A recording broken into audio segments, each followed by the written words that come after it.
Let's be honest. You pictured the whole scene, didn't you? The morning sun on your face as you step out onto your patio or balcony, wicker basket in hand.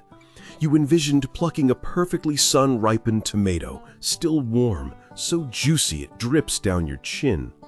You imagined the fragrant rush of fresh basil as you snip a few leaves for your pasta sauce, or the satisfying thump of pulling a crisp, vibrant carrot straight from the soil. It was a beautiful, Instagram-worthy dream of self-sufficiency and flavor.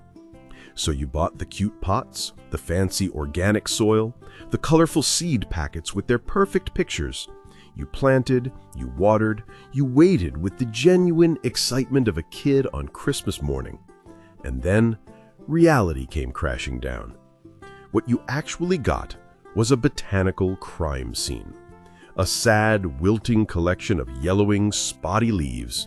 Stems so long and spindly they looked like they were desperately trying to escape their pot. Maybe you got one single, slightly deformed tomato that a brazen squirrel treated as a personal appetizer before you even knew it was ripe. You looked at this plant tragedy, this graveyard of good intentions, and came to one simple conclusion. Well, I guess I just don't have a green thumb.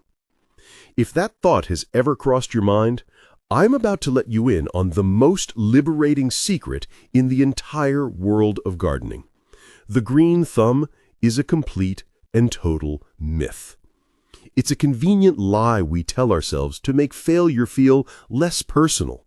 It's an excuse that lets us off the hook. No one is born with magical, life-giving fingers. Your neighbor with the impossibly perfect petunias and the prize-winning zucchini isn't a plant wizard whispering ancient botanical secrets to them at dawn. The truth is, they've probably killed more plants than you've ever owned. The only difference is that they learned why those plants died. They simply know what not to do. Gardening isn't some innate, mystical talent. It's a skill. And just like any other skill, from baking a decent loaf of bread to learning a new instrument or riding a bike, it is learned.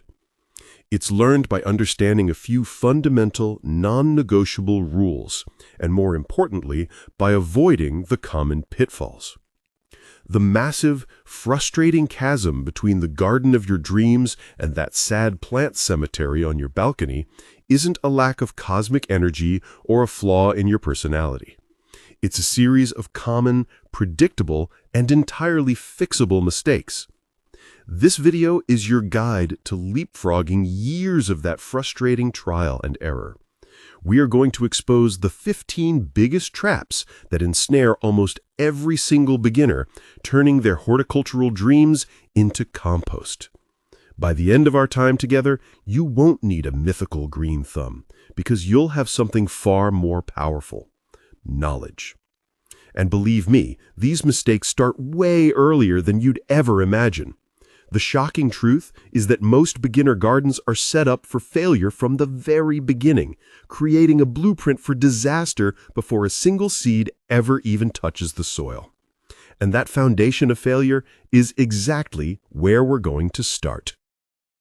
All right, so you've dodged the green thumb myth and you're ready to get your hands dirty. Fantastic. But hold on, because the fate of your garden is often sealed before you even open a seed packet. These are the 3 foundational sins, the blueprint for disaster that trips up almost every beginner. First up is mistake number 3, the sunshine deception. You see a spot in your yard or on your balcony that gets blasted with sun at 10 a.m. and you think, perfect. Not so fast. Most fruiting plants, like tomatoes and peppers, need 6 to 8 hours of direct sunlight. That means the spot you picked at 10 a.m. might be in the deep shadow of your house or a neighbor's tree by 2 p.m. You've accidentally chosen a part shade location for a sun-worshipping plant. The result is a sad, leggy plant that stretches desperately for light and gives you maybe 2 tiny, pathetic tomatoes all season. Before you plant anything, be a sun detective for a full day. Track where the light actually is and for how long. Next, mistake number 4, treating dirt as soil. This is a huge one. That compacted, clay-like or sandy stuff in your backyard, that's dirt. Soil is a living, breathing ecosystem, rich with organic matter, nutrients, and microorganisms. Shoveling backyard dirt into a pot is like trying to bake a gourmet cake using only sand and water. It suffocates the roots, holds too much or too little water, and has virtually no food. Investing in high-quality potting mix for containers or amending your garden beds with lots of compost isn't a luxury. It's the single most critical ingredient for success. Your plants don't live in your garden, they live in the soil. And finally, we have mistake number 5, the tiny pot trap. We've all done it. We buy a cute little herb from the store and put it in an equally cute tiny pot on the windowsill. A month later, it's yellow and struggling. Why? A plant's growth above ground is a direct reflection of its root system below. That tiny pot is a root prison. It restricts growth, stunts the plant, and dries out in the blink of an eye, leaving you in a constant state of watering panic. A single healthy tomato plant needs at least a 5-gallon container to thrive. Always choose a pot for the plant's final size, not its current one. So you've found the perfect sunny spot, you've created a 5-star soil hotel, and you've chosen a spacious container condo. You've laid the perfect foundation. But now comes the most delicate part of the operation, actually getting the plant into its new home without committing a whole new set of crucial errors. All right, you've dodged the blueprint for disaster. Your location is sunny, your soil is rich, and your container is the perfect size. Now comes the moment of truth, actually putting a plant in the ground. Welcome to the planting panic, where your best intentions can lead to a horticultural horror show. The first mistake is burying your seeds alive. We think deeper is safer, protecting the seed from the elements. But a seed only has a finite amount of energy, like a tiny battery pack, to push its first shoot up through the soil to find sunlight. Planting a tiny lettuce seed an inch deep is like asking a newborn to climb out of a well. It will run out of energy and die before it ever sees the sun. The golden rule: plant a seed only about twice as deep as it is wide. For dust-like seeds like carrots or basil, that means just a light sprinkle of soil on top. It's all on the seed packet. Read it. Next, we have the seedling battle royale. In your excitement, you sprinkle an entire packet of seeds into a small pot, dreaming of a lush forest. Instead, you create a brutal competition where dozens of weak seedlings fight for the same sliver of light, water, and nutrients. None of them win. You end up with a tangled mess of spindly, pathetic plants. The solution, while it feels harsh, is to thin your seedlings. Once they have a few true leaves, choose the strongest ones and snip the others at the soil line. It's not murder, it's giving the survivors a chance to thrive. Finally, there's transplant trauma. When you move a young plant from its starter cell to a bigger pot or the garden, it's easy to get impatient. You grab it by its delicate stem and yank. Rip! You just tore half of its root system, the very thing it uses to eat and drink. This sends the plant into shock, stunting its growth for weeks if it survives at all. Instead, be gentle. Squeeze the sides of the container, tip it upside down, and let gravity help ease the plant and its entire root ball out into your hand. Treat it with care. So you've now placed your plants perfectly. They have the right depth, the right spacing, and their roots are intact. They're settled in their new home. You breathe a sigh of relief and reach for the watering can, ready to give them their first drink. And right here, at this very moment, is where the single most common and deadly gardening mistake is about to happen. All right, you've perfectly placed your plants, avoided the plant battle royale, and their roots are happy. Now comes the single most common, well-intentioned act of horticultural homicide: watering. Welcome to the thirst trap, where your loving care can literally drown your garden. Beginners operate on a simple, flawed principle. Dry is bad, wet is good. So they water a little bit every single day, keeping the soil surface constantly damp. This is a catastrophic mistake. Here's why. Plant roots need oxygen just as much as they need water.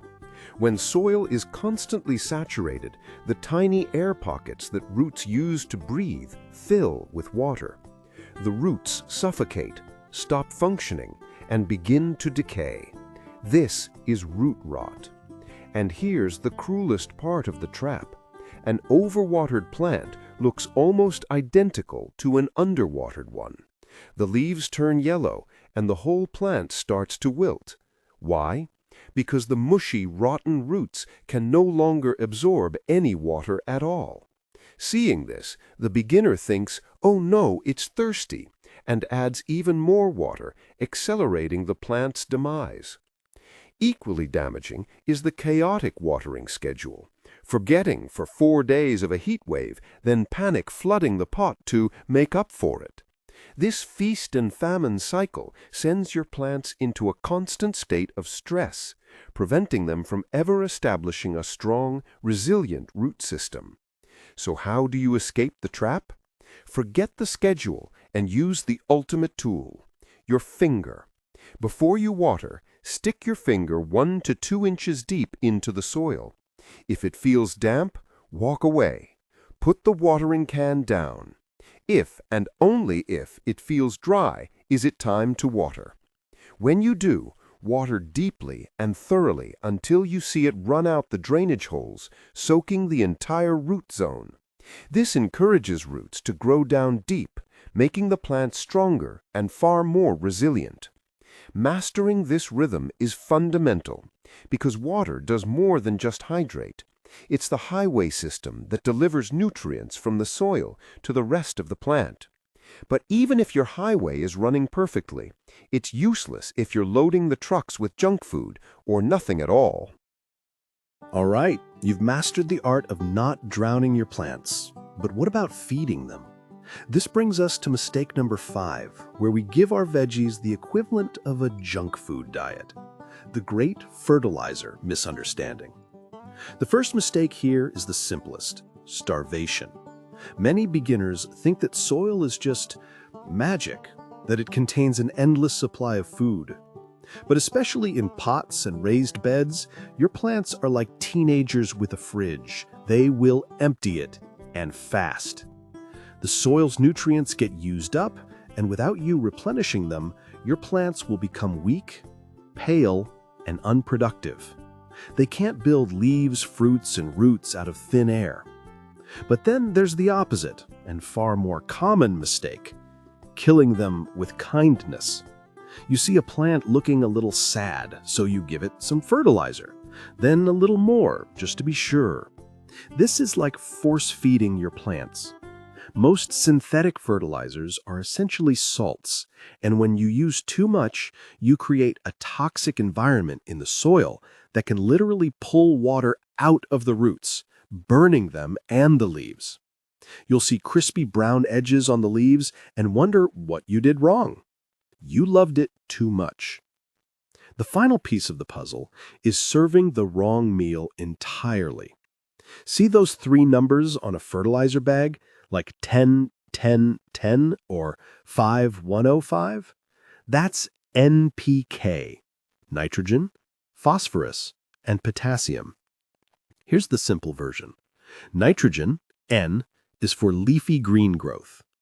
Phosphorus, P, is for roots, flowers, and fruit.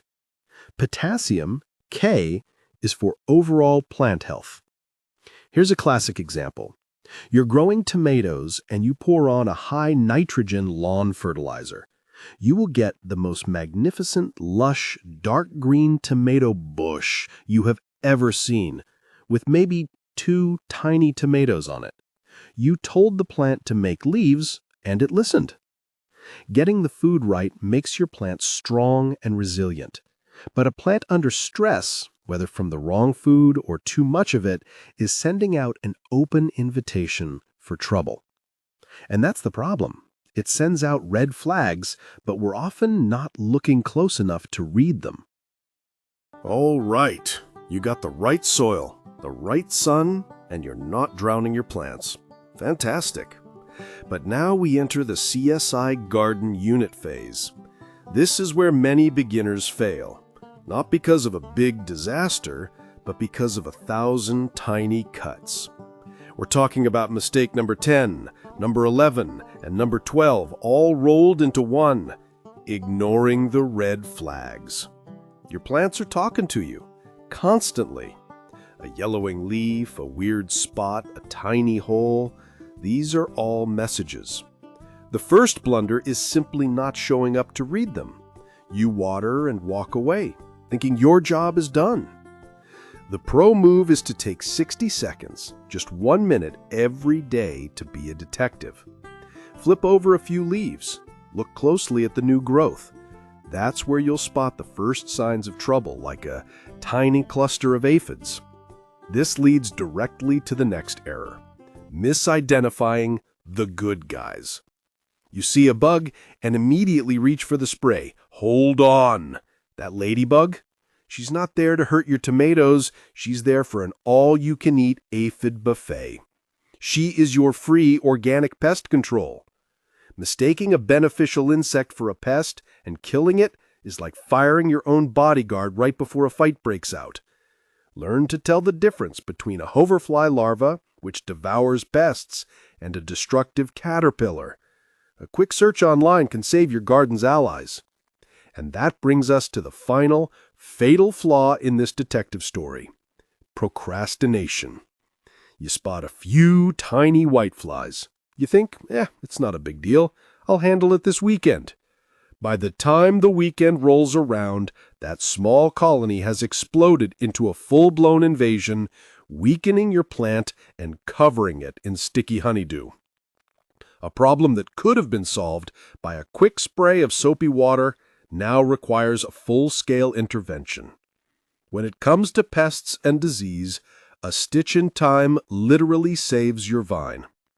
Becoming a keen observer is a game changer. It puts you back in control and prevents small issues from becoming catastrophes. But even if you master this and become the Sherlock Holmes of your backyard, there's one final emotional mistake that can crush your spirit and make you want to give up entirely long before you ever taste that first homegrown tomato. All right, we've navigated the treacherous territory of sunlight, soil, water, and even the tiny six-legged invaders that want to eat your lunch. We've covered the tactical, hands-on mistakes that can trip you up. But now we've arrived at the final, and honestly, the single biggest dream killer of them all. This isn't a mistake you make with a shovel or a watering can.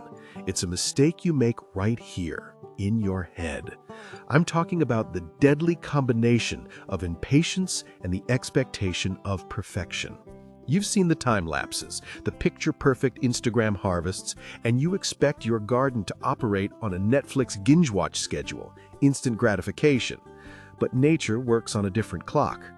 Here's a classic example. You plant a carrot seed. You water it perfectly. Days turn into a week, then 2, nothing. You start to doubt yourself. You poke at the soil. Maybe you even dig one up to see if anything is happening, destroying the fragile sprout in the process. Or your tomato plant finally sets one tiny green fruit and you check it 3 times a day, as if your intense stare will magically turn it red. When a single leaf turns yellow, you feel a wave of panic, thinking, "This is it! I'm a failure! I can't even keep one plant alive!" This mindset is the ultimate harvest heartbreak, because it robs you of all the joy in the process. It frames every small setback, not as a lesson, but as a final verdict on your abilities. The truth is, your first garden is not about producing a flawless, grocery store-worthy bounty. Your first garden is your classroom. So the most important shift you can make is to change your definition of success. A dead seedling isn't a failure. It's a data point. It's a tuition payment to the university of your backyard. Did it get too much water? Not enough sun. You just learned something invaluable for next time. Celebrate the tiny victories. The first sprout that breaks the soil? That's a win. The first flower you see? Pop the champagne. Harvesting a single, slightly crooked cucumber? You are a legend. That is a trophy you grew with your own 2 hands. Because when you finally master the technical skills we've talked about, and you pair them with patience and a curious mind, that's when you stop fighting your garden and start dancing with it.